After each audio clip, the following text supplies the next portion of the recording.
Okay, so Jenny was born in Mount Isa and grew up in a little town called Collinsville. And she got heavily involved in basketball through her family, eventually moving down to Brisbane to play with the Lady Bullets and winning a AIS scholarship, which is where we met. And we've been together since 1986.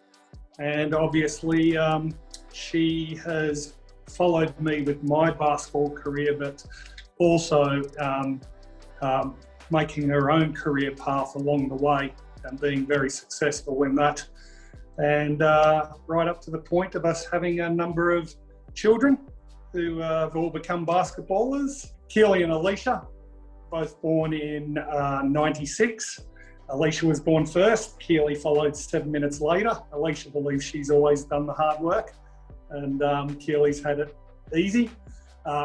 Keely is a very bubbly, happy person, strong-minded, very loving, cares. Both girls care about people a lot, and makes great friends and enjoys life.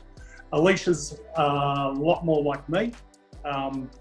She's very determined, intense, aggressive, and plays that way.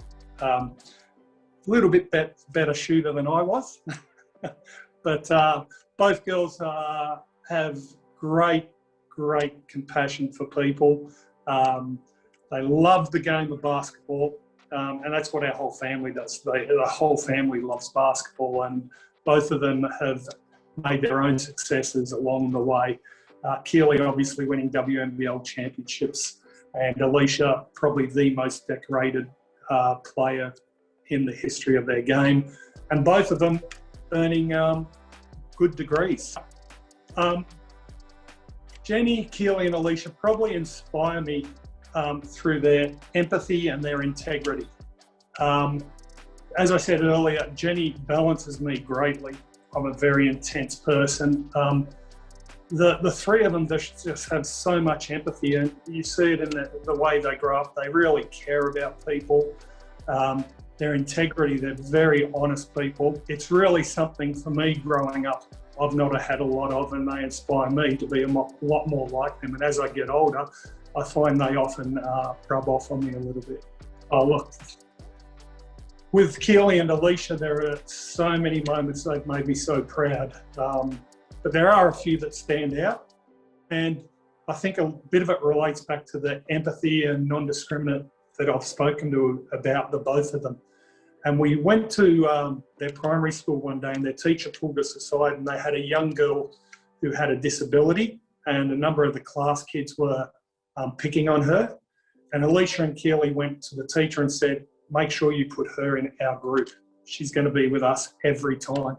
And as a parent, to hear that at such a young age, that's ingrained in them at that age. You go, you know what? These kids are genuine. They're going to be successful, and they're fantastic. So that was a really proud moment.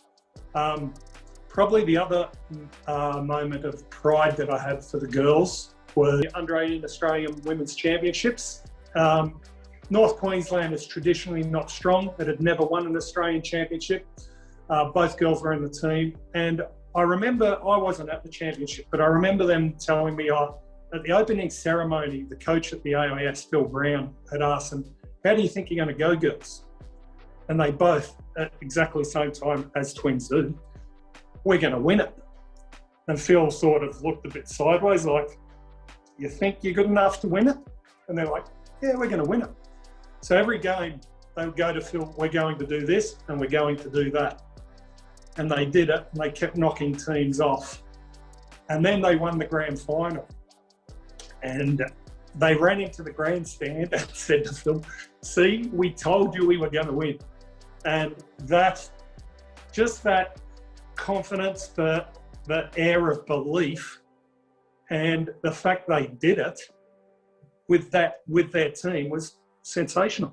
So that's another thing of pride that I hold.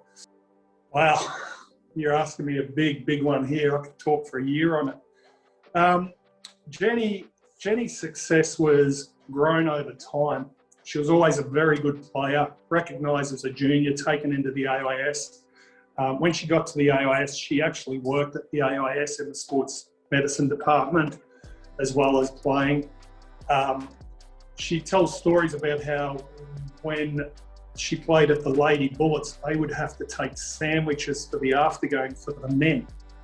And the men got paid and the women didn't. And yet they were expected to perform at the same levels.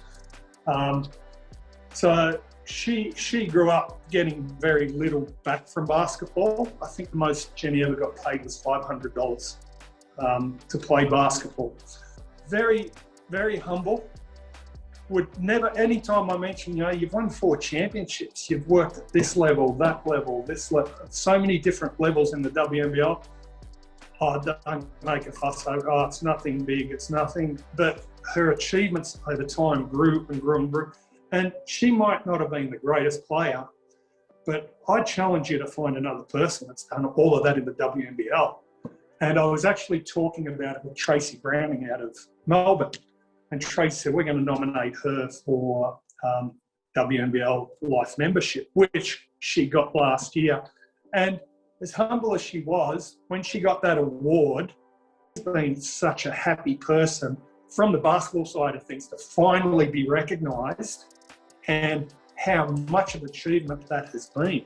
And going down to Melbourne for that award with Lauren Jackson and the WNBL and being given a life membership to the WNBL is one of the happiest basketball moments of her life. And for me to see that for her and go, you know what, that's an amazing, amazing achievement that's finally been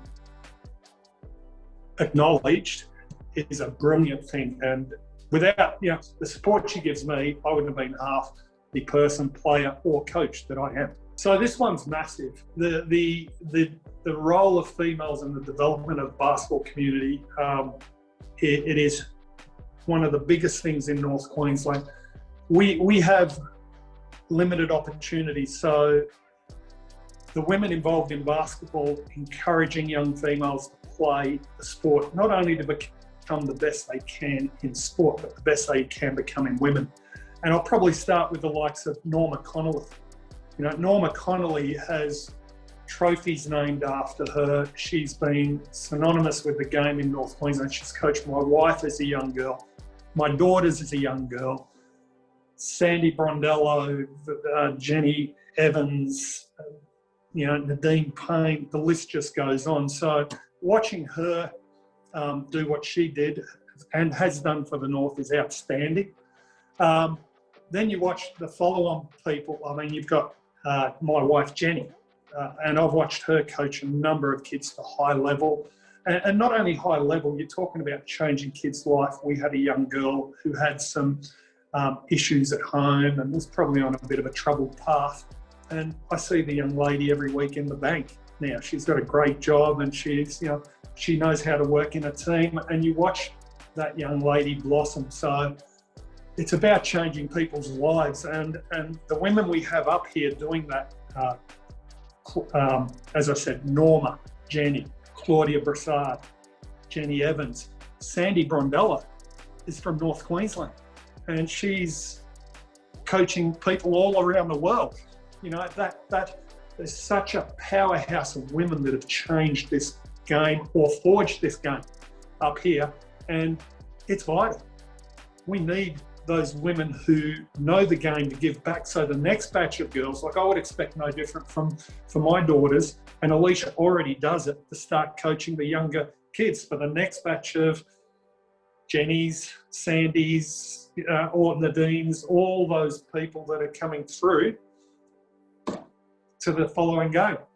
I would choose the challenge, women's basketball not being recognised enough. All right, so choose the challenge not being recognised as an individual, as a group. I mean, women's basketball has been a powerhouse in the world for 30 years. It's not a flash in the pan. It's like 80s, you're watching the Michelle Timms and Robin Mars dominate, right through to the Lauren Jacksons to today's crop, and you've got the Shyla Heels and that coming through now, the Jade Melbournes. They've been in the top 3 for 30 years. You know, we're hearing all about the NBL guys now having great success, and that's fantastic. But women have been doing it for 30 years. Let's sell ourselves. You know, I go back to the changing of the strategy with the fire. Put out what you're bloody good at. You know, as an individual, tell everyone how great you are. Sell yourself the world. Now, it's not netball where 5 or 6 countries play. It's not women's AFL where it's only played in Australia. You played in over 249 countries in the world. There's 249 countries in the world, and every one of them plays women's basketball. And you're in the top 3 in the world. It's a special thing. Let the world know. Go to the sponsors, tell them how good you are. You know, over the years, Jenny was a support player and did a lot of little things, but at the end of it, she's become a superstar of the NBL by doing so much, and she's recognised. And you should be telling people that. She didn't want to. Tell people how good you are. When you do well as a young woman playing a game, an individual game, you have to tell people how good you are. We don't tell the world how good we are. Anywhere near enough.